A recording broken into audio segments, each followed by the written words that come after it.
Bismillahirrahmanirrahim. Today we started a new series, and the title is Narcissism, Zionism and Islam. And I can guarantee you, nobody has covered this topic in the same breath. Yet, the whole theme of these three is captured in the science of Satanism, facts and myth. Narcissism and Zionism are both same as Satanism.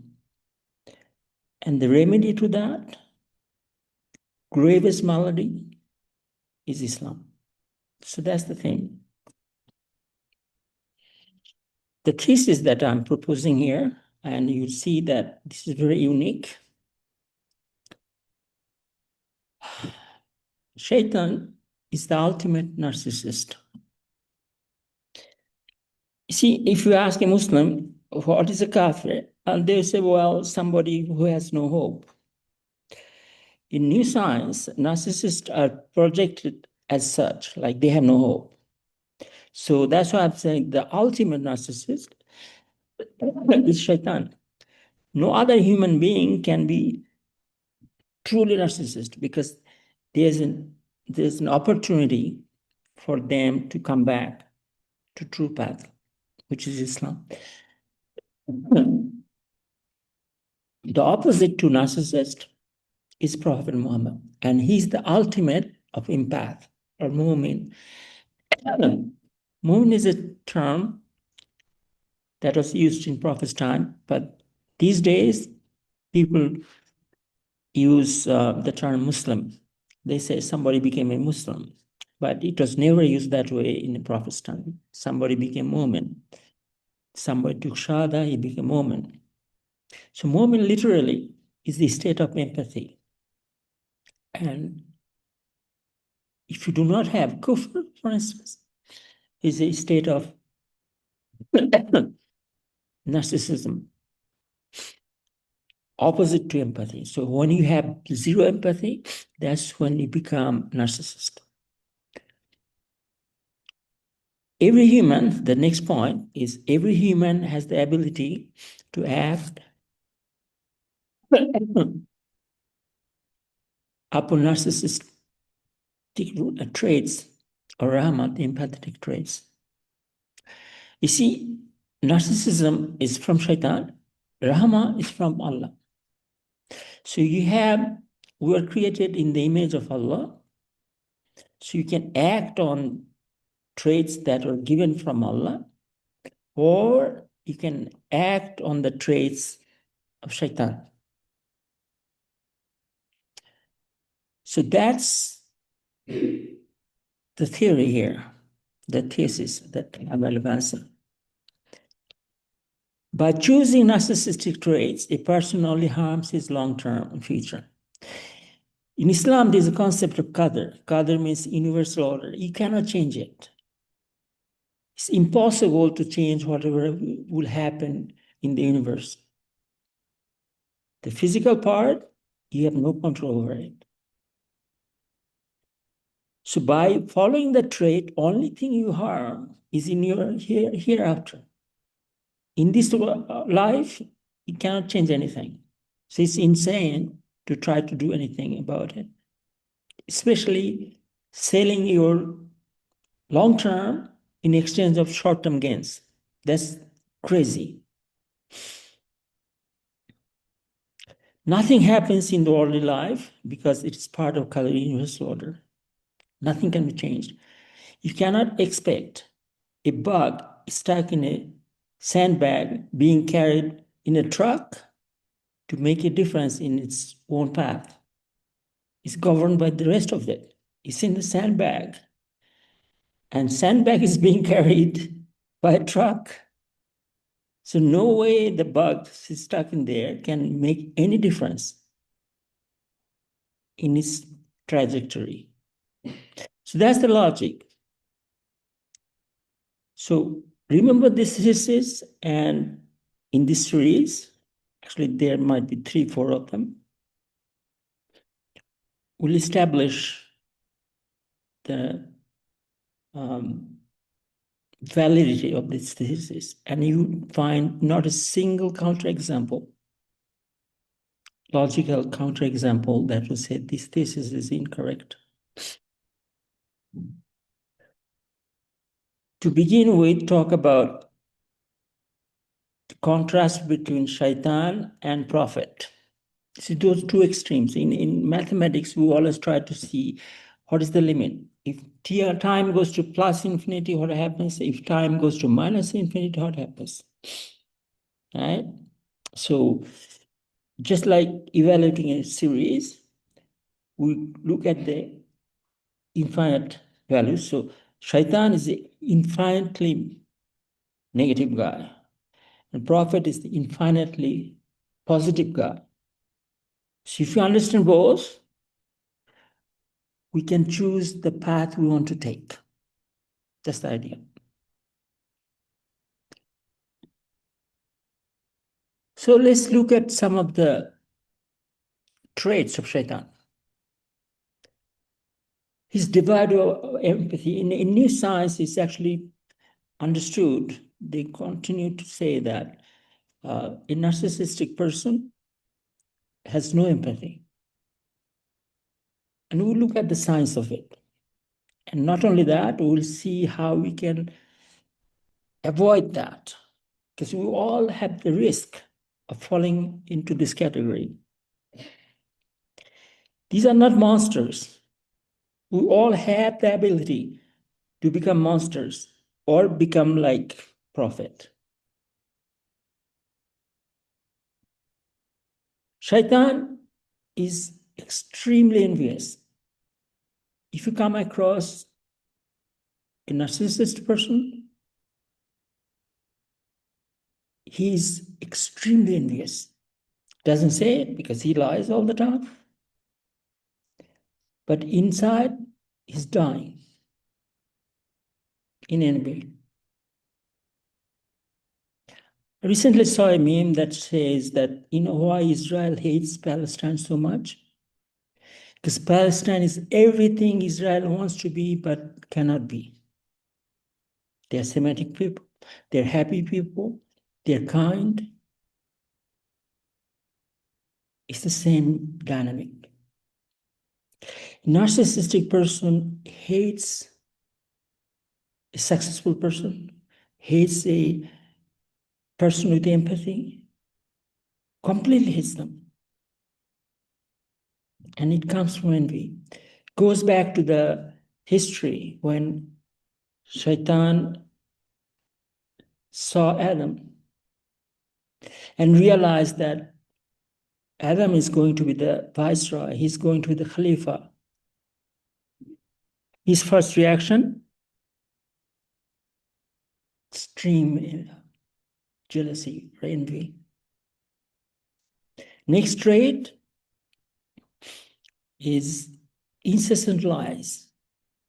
Every word Shaitan says is a lie. It starts with a lie. We'll see Prophet Muhammad actually describe these traits in Hadith regarding munafiqun, the ones hypocrites. It's the same one. Hypocrite speaks, he lies.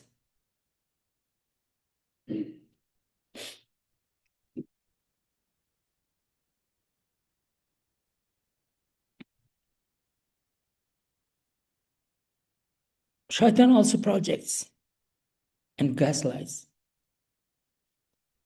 What is projection? Shaitan is like Netanyahu. Everything Netanyahu says, he's describing himself. Their admission of guilt. Do you know Shaitan actually told Allah that Allah is oppressing him? Yet the same guy went to Adam out of nowhere, tried to mislead him, tried to get him kicked out from heaven. And he is telling it's Allah's fault.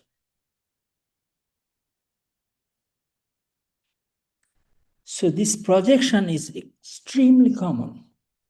We all have it because, as I said, we have narcissistic qualities, we have godly qualities as well. So we have to be aware. And this presentation, by the way, is not to attack somebody. It's not to call yourself victim and say, oh my goodness, everybody did it to me. Because everybody loves to have victim story. It's about empowering yourself. You look at yourself, say, am I acting like a narcissist or am I acting like a prophet? And if you catch yourself acting like a prophet and acting like a shaitan as a narcissist, you change your course.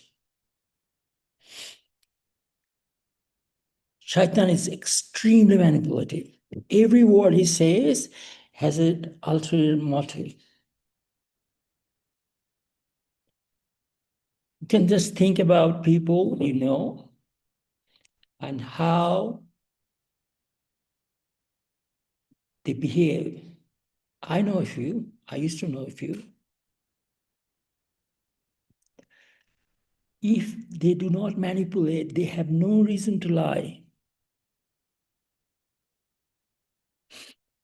The fact that they lie, that means their motive is something else. They're hiding something.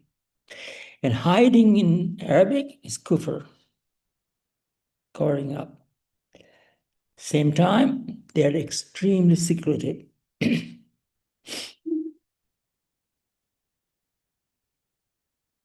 Ask them anything, they kind of panic. So why do you want to know? As if everybody's conspiring with them.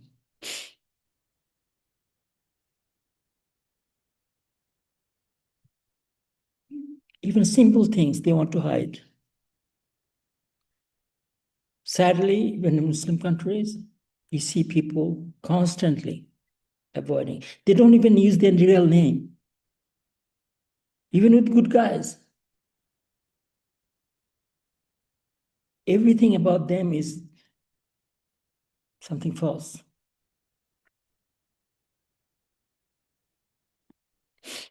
So here I put in the form of a table Shaitan's main features versus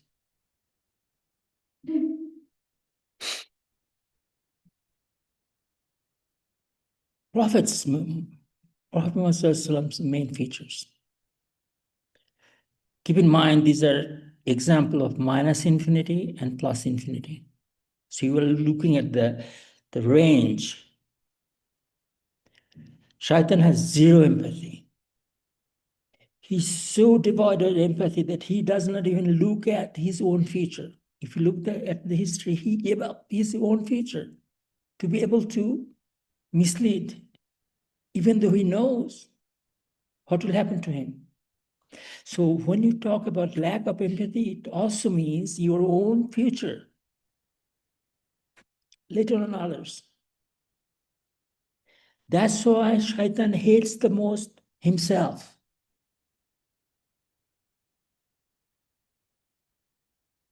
You see the point? Yet they pretend, you have heard this, narcissistic people are in love with themselves. They have zero idea what love is. They hate themselves. To love yourself, you have to have empathy. They have zero love. Prophet Muhammad, on the other hand, is the epitome of empathy. You know, Allah calls himself Ar-Rahman Ar-Rahim, right? The epitome of empathy in space, epitome of empathy in time. Rahman is space and Rahim in time. After Allah, it's Prophet Muhammad. Allah created Prophet as the Rahman to mankind. So he personifies empathy, exactly opposite to Shaitan. Or even on the day of judgment, everybody would be crying for himself. Only Prophet Muhammad would be crying for his ummah, his followers. Only one. That embodies empathy.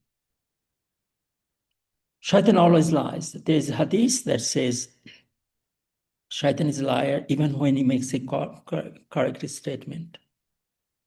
And why is that? Because a lie has an intention which is not good. No matter what Shaitan does, everything is ill-intended. His intention is not good. To have good intention, you have to have empathy, but he has zero empathy. So he's incapable of not lying. And by contrast, Prophet Muhammad never lied. Even before receiving prophethood, he was known to be the most trustworthy. He never lied. Exactly opposite. Shaitan never apologizes. You might know, and I'm sure you know, and even ourselves. Whenever you have difficulty apologizing, you know you're wrong, still you cannot apologize, you know that you're acting like Shaitan. For Prophet, it was very easy to apologize. Quick. Just like Prophet Adam, he made a mistake, quickly apologized. And that's how he was elevated. If you make a mistake, there's nothing wrong in it. But when you repent, you're at a better condition than before sinning. Whereas if you don't repent, even small sins, they harden your heart. Your heart cannot turn anymore towards Allah. In on sitting, Prophet would say astaghfir, meaning returning to Allah, asking Allah to forgive 70 times. And 70 is a symbolic word in Arabic. It means many times. Imagine somebody who never lied. He's asking for forgiveness from Allah 70 times in one sitting. And we have this illusion that forgiveness, asking for apologizing, is a sign of corrupt person. That means he has sinned a lot. It's exactly the opposite. You are not a sinner if you can quickly apologize from your heart. Shaitan does apologize, but it's a lie. Narcissists are the same. When they are apologizing, still it's a lie. They are not apologizing because they are sorry. They are apologizing because they're caught. Shaitan pretends to love himself. He's narcissistic. He's in love with himself. Prophet Muhammad did not pretend anything. He was in love with Allah. That's the definition of Abid. You know the word Abid? We are created as Abid. We are created to abd Allah, to obey Allah with love. That's what ibadah means. To obey Allah with love, lovingly, not grudgingly. Literally, the word abd is translated into obeying with love. It's like happy slave who is just waiting around for any command, how he can please the master. That's the relationship Prophet had with Allah. And that's the relationship we should have with Allah. Every waking hour, every waking moment, we look for how to please Allah. And if we're doing to please ourselves, we are being narcissistic.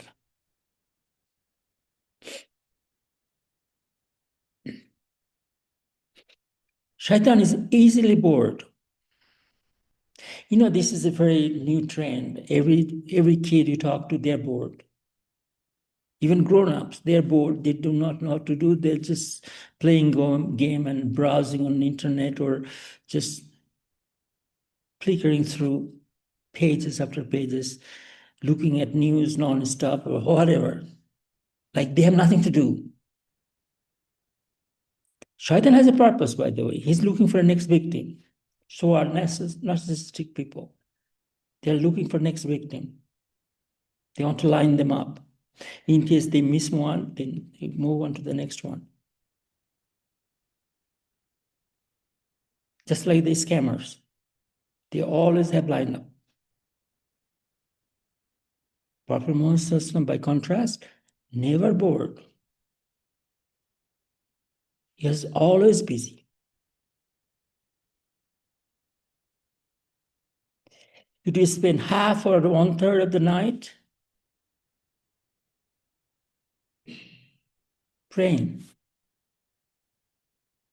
Somebody whose past and future sins were all forgiven, he's praying half and 1/3 of the night. He's staying up. Nobody saw him blank, meaning he doesn't know what to do, he's bored. He has nothing to do. Never happened. Shaitan needs people to build excitement. If you have come across any narcissistic person, they always look for people because they need validation from people. They need people to praise them, to tell them that you're good. That builds their excitement. They're needy. It could be money, it could be control, it could be sex, but they're always needy. Prophet Muhammad did not need anything.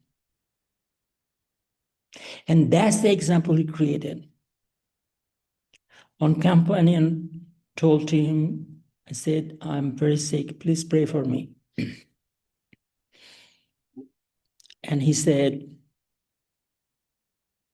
I can pray for you, and it will cure sickness, or you can be patient and you go to heaven. Which one would an empath pick? She picked the other one. She said, okay, I will be patient. His own daughter sent somebody because she was hungry, there was no food. Prophet Muhammad said, I can teach you. I can give you a rack of lamb, or I can teach you a dua. So your hunger goes away. She said, okay, I'll pick up the next one. I'll take up the dua. That's the standard Prophet established. Shaitan gets great pleasure in deceiving. People they love lying. I was making a joke,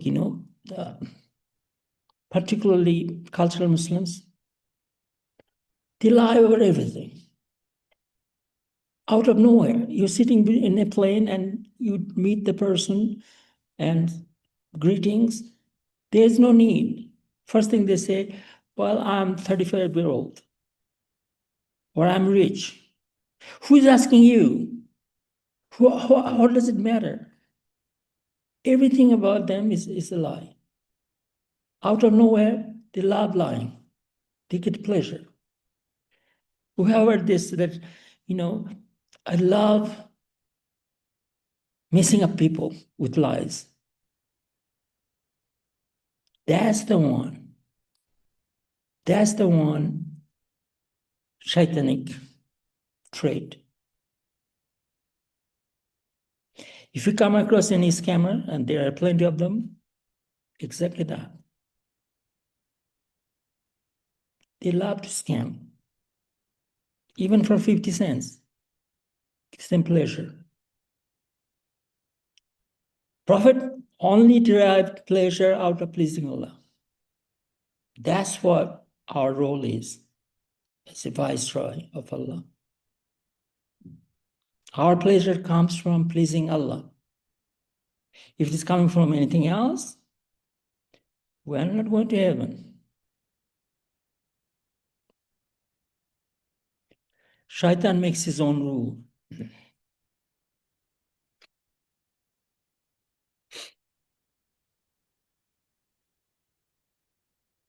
At no time, Shaitan asks, well, what rule should I follow?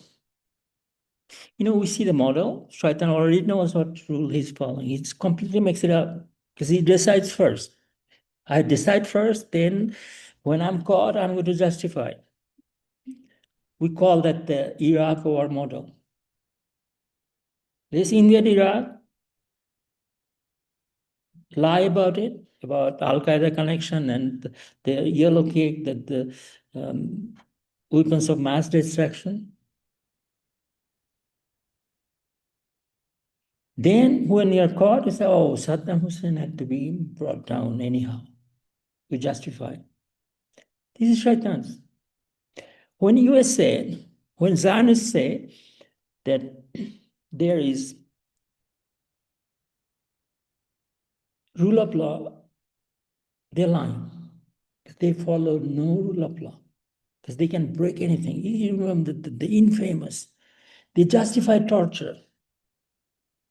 They justified torturing in outside countries. How? Is it we do not call them prisoner of war, we call them illegal enemy combatant. You see, if you change the rule, what's the point of having the rule? That's what Shaitan does. Today, we have big Shaitan sitting there with the United States. And of course, the United States is nothing. It's actually Israel. That's what connects us to Zionism. Prophet, on the other hand, always follows Allah's rule. He made up no rule at all.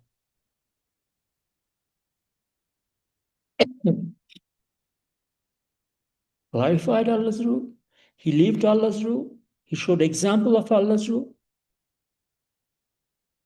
But at no time. As a matter of fact, you might know this. Somebody asked him something. He would love to answer questions that he knew, and it's coming up also.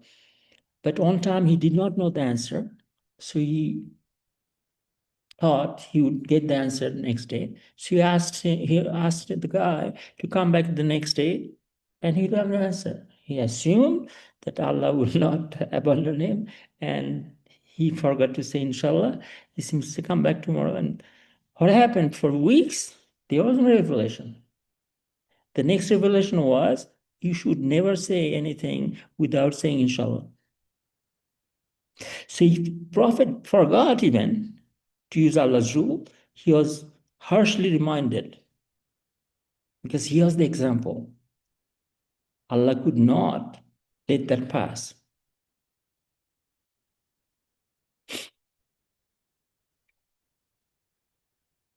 Shaitan is incapable of loving anyone, including himself. As I said, he hates himself the most because all his activities, only person he hurt is himself.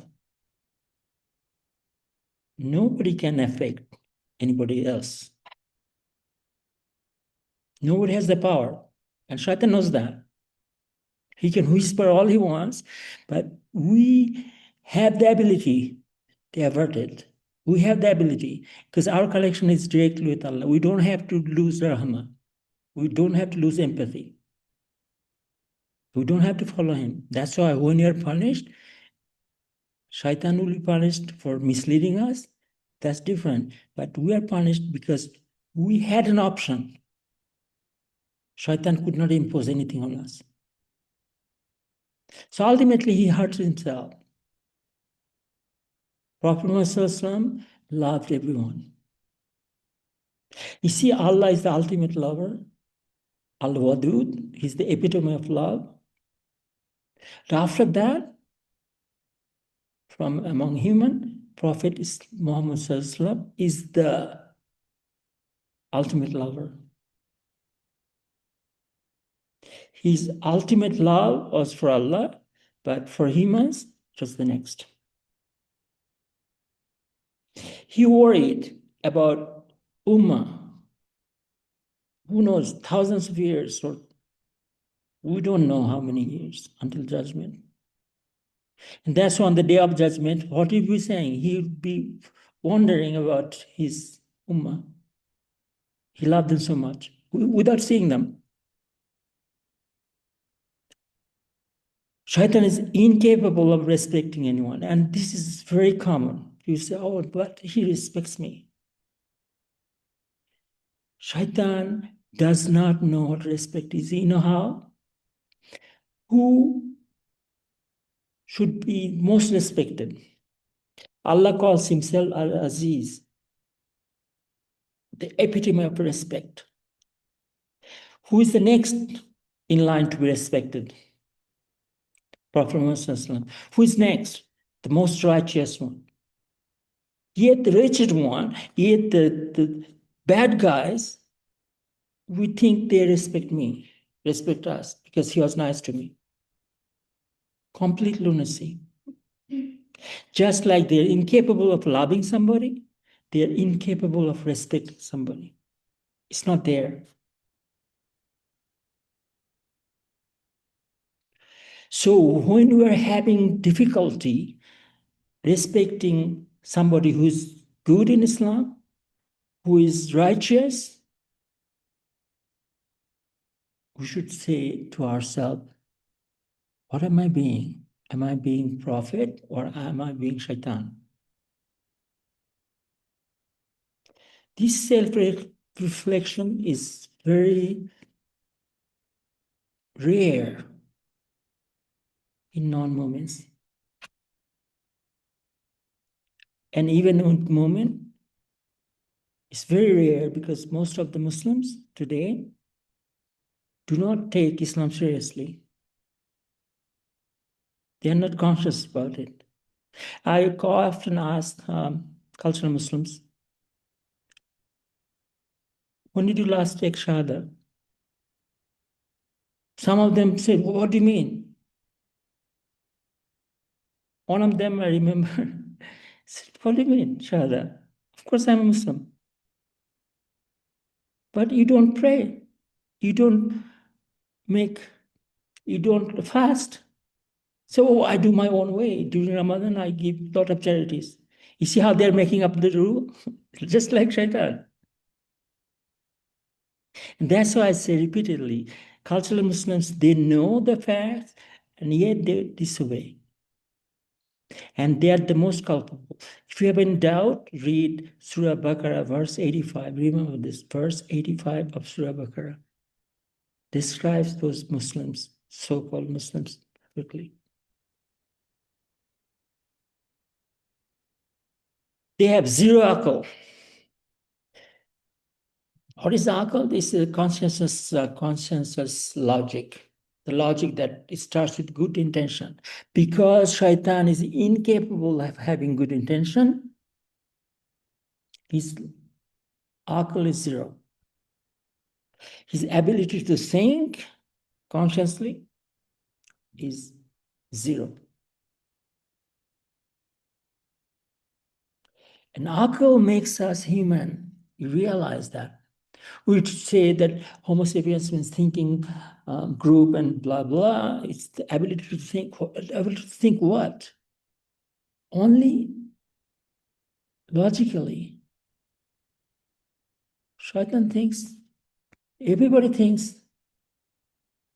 But if it's not logical, it has no meaning. It's not akal. Akal starts with good intention. Prophet Muhammad was the epitome of akal. You think before making even single statement. And he will repeat twice to enforce. And in between, he will say astaghfir to make sure his intention is pure.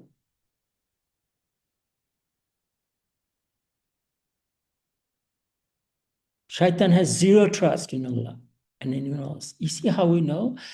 When Shaitan saw that Adam has been selected as the viceroy, he freaked out. If you trust Allah, would you be freaking out? Would you be saying that, oh, why did he pick him? Why not me? Because he has zero trust. And this is a very common theme in society. Guys, most of the time, especially Muslim countries, they have zero trust of this establishment. They're serving government, they hate their boss, they have no respect for the boss, and they don't trust them. And vice versa. The boss doesn't trust them either.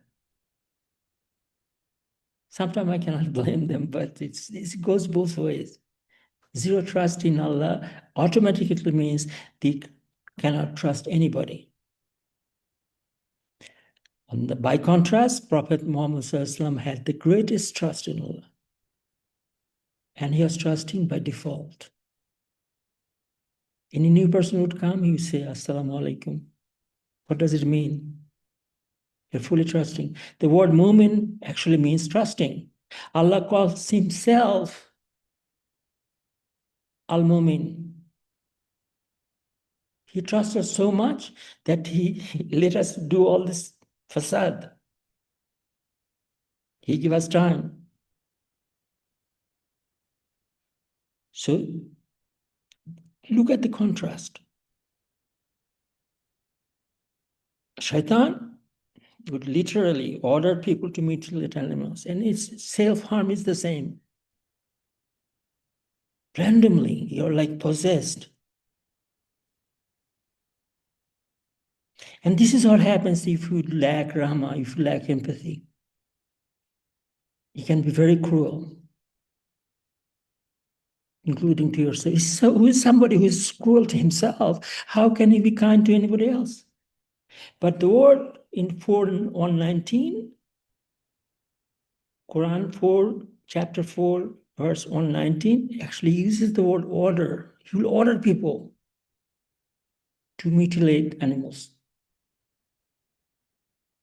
Prophet, by contrast, advised people to treat with kindness.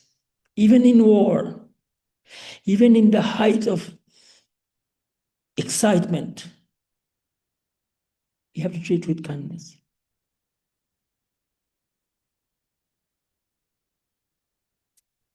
Always. And kindness related is Rahma. Shaitan is very argumentative. He make any statement, it gets twisted around. Simplest word, you say, it gets twisted around, twisted and twisted, made into a pretzel. Every statement he makes is to support his false premise. And the false premise is hidden. You see, that's what kufr means. So you're just going around and around. It just can't go anywhere. That's why Prophet said, do not argue with Shaitan or his agents. Just walk away.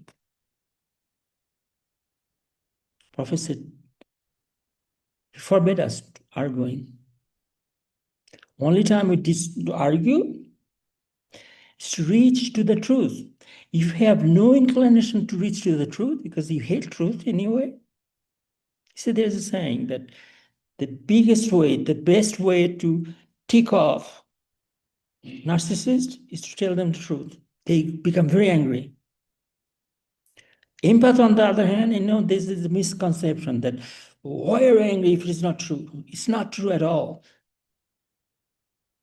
Falsehood really should hurt you. Musa al-Islam, a prophet, cursed when somebody, his cousin, Karun, set him up. He bribed a prostitute to say bad things about him. He cursed him because of that. Was it because it was true? No, exactly opposite. Falsehood should offend us a lot more. But these idiots go around telling you that, oh, why are you angry if it is not true? That means you're admitting it's true. That's why you're upset. It's exactly the opposite. We have forgotten how good people behave because the world is full of bad people. So we do not see any good example anymore. So when we come across a good person, we assume that it's a bad person by default. If you have lied all your life, you cannot fathom that somebody is telling the truth. If you do not trust anybody, you cannot fathom that somebody is actually trusting you. It's very hard to swallow.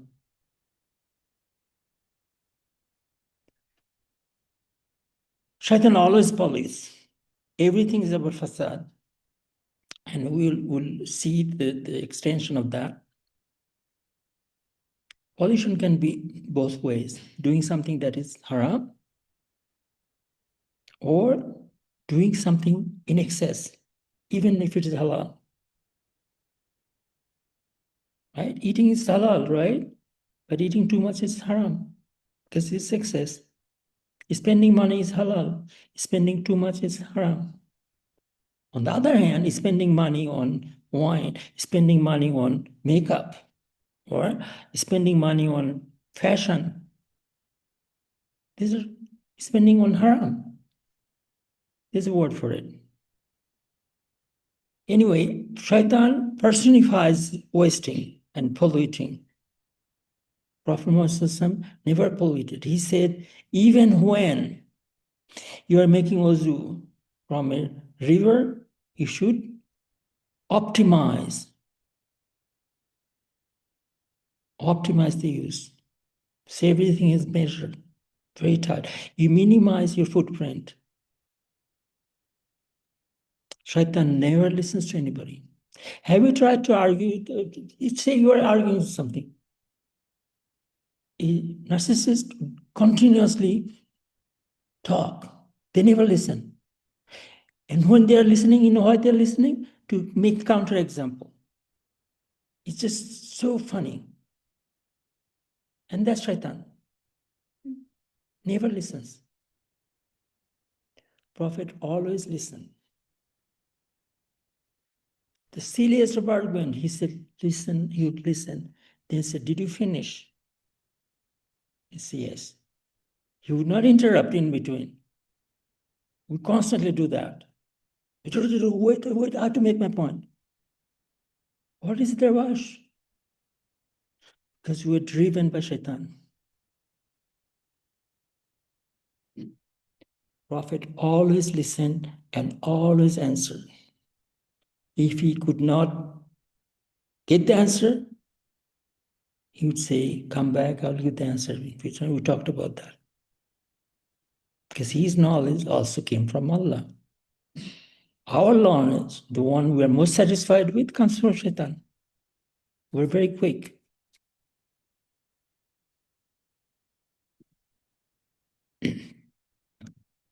Shaitan never does any research. He doesn't need to, because he already knows everything.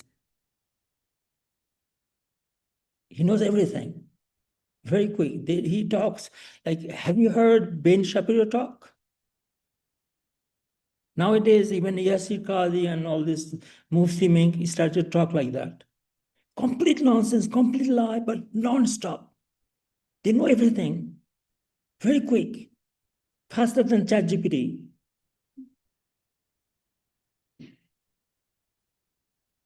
But it's all false.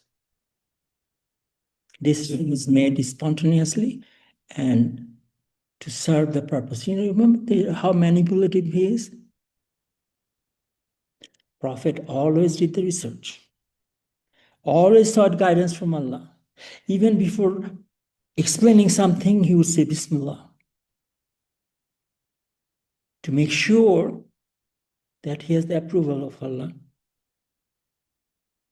His intention was not to please the person. His intention was nothing but to please Allah. How often we talk like that? We're just randomly talking. Shaitan never does self-reflection. He never analyzes his acts. Prophet did that all the time, and especially before going to bed. You know, dua kunut, with prayer. These are all self-reflection of the day. Few of us do that consciously, but it is there. Prophet would do that every day. so do his companions.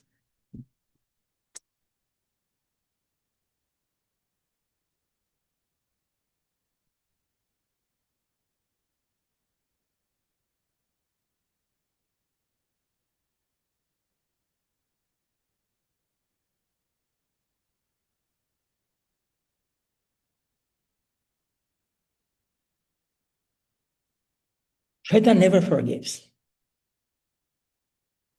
Agents of Shaitan are the same. You said something years ago, they will bring it up. Bad things, they never forget. Good things, if you bring it up, they say, oh, you're reminding me. That's haram. Everything is twisted around. And Shaitan becomes the victim. Shaitan is champion of asking misleading questions. Today I was watching a video, a very nice one, Sheikh Bilal. I'll possibly post the link. It talks about the whispers of Shaitan. Asking these misleading questions is part of Shaitan. Shaitan doesn't talk to us anymore, but he whispers. So do his agents, always whispering. We have one planted agent of Shaitan in us, our nafs, always whispering, asking these misleading questions. We call that the Bani Israel questions. They are champion of doing that. Prophet asks only guiding questions and real questions. What's the real question? What's your name? What is guiding question? Should I tell you what will get you out of hell? Right? Every hadith is called, individual hadith is called question. Prophet said, cure to ignorance is asking question, but those real questions. Recently, I introduced questions themselves as a measure of your knowledge, of your sincerity. Prophet used that technique. So I was facing this decision how to rank the students. Then it dawned on me, you can rank a student based on their question, not your question that you're asking them. We are used to asking test question, and this is really haram. Who are you to give test question? Test questions do not help increase your knowledge, let alone piety. Shaitan never corrects himself or seek guidance. It's not there. Prophet, by contrast, always sought out guidance from Allah and corrected himself if a mistake is made. That's the whole idea of astaghfir. Correct. Come back. Shaitan hides facts.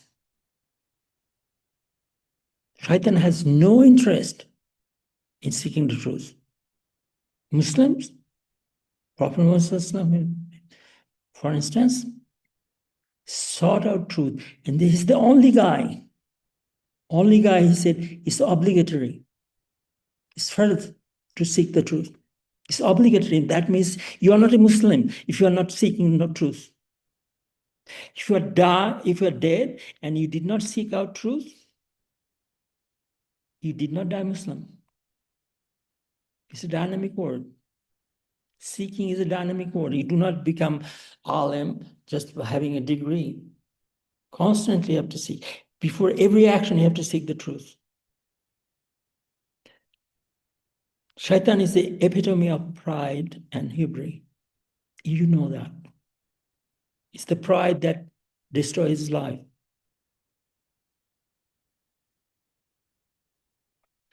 Prophet Muhammad, by contrast, was the epitome of humility.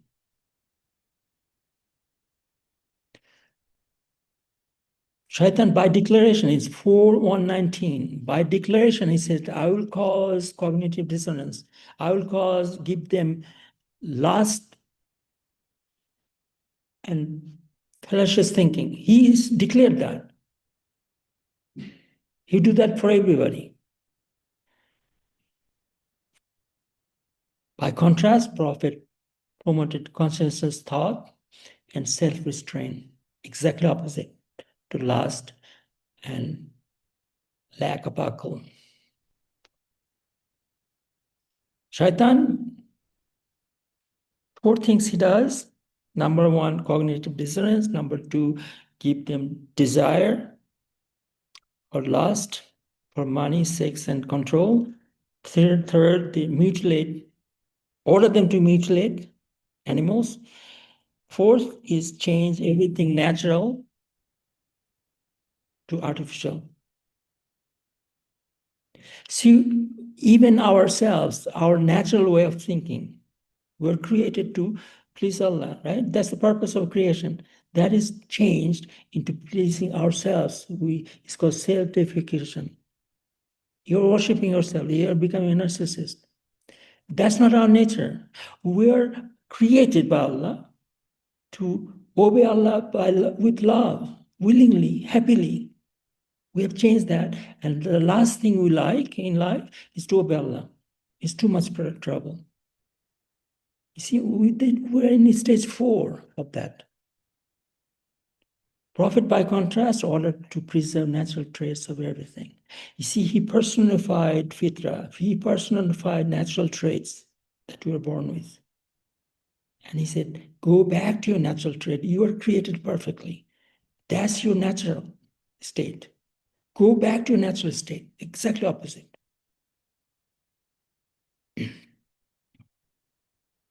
Oh boy, shaitan hates to be questioned.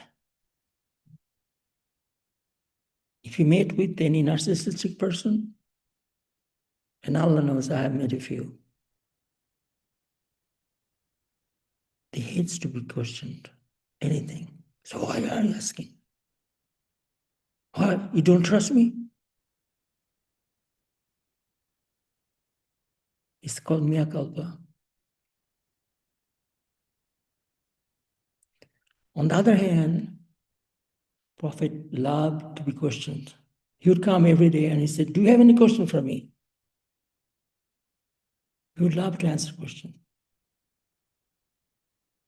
And thank God, this is something before even I knew this hadith, I naturally liked questions in class.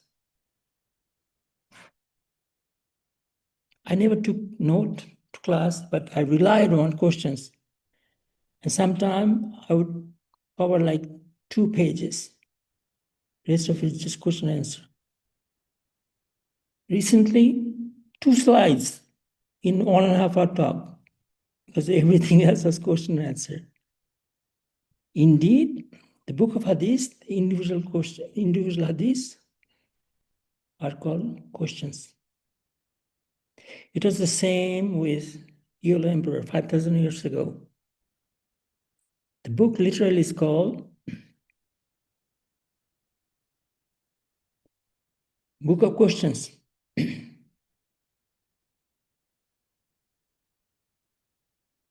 One can never be as bad as Shaitan. He's the ultimate. By contrast, one can never be as good as Prophet Muhammad. So this is the model we want to reach, but we'll never reach it. Right? We hope we take that direction. We remember most of our life Prophet as the example, and ask the question, how would Prophet Muhammad would do? That's the best research question.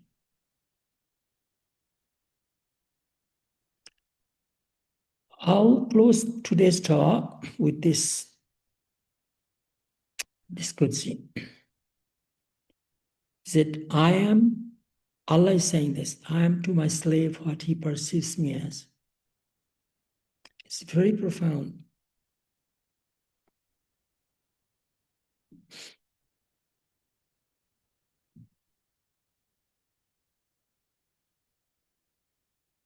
Allah said, I am just as my slave thinks I am.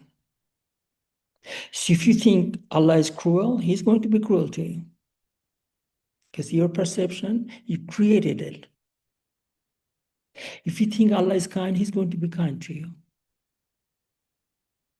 If you think Allah is forgiving, He's going to be forgiving to you. Because it resonates, you see, it goes with your natural trait. So if you are going to natural state, He'll reciprocate.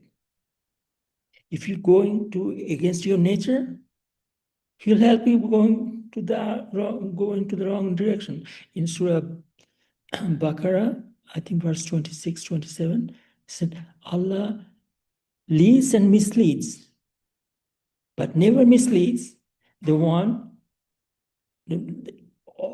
never misleads unless they are fasik. What is fasik? Whoever breaks covenant with Allah, not only that, he doesn't stop there, he creates fasad. Only that group Allah misleads.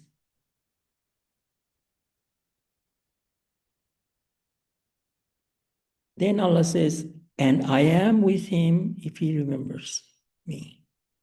If he remembers me in himself, I too remember him in myself. How beautiful.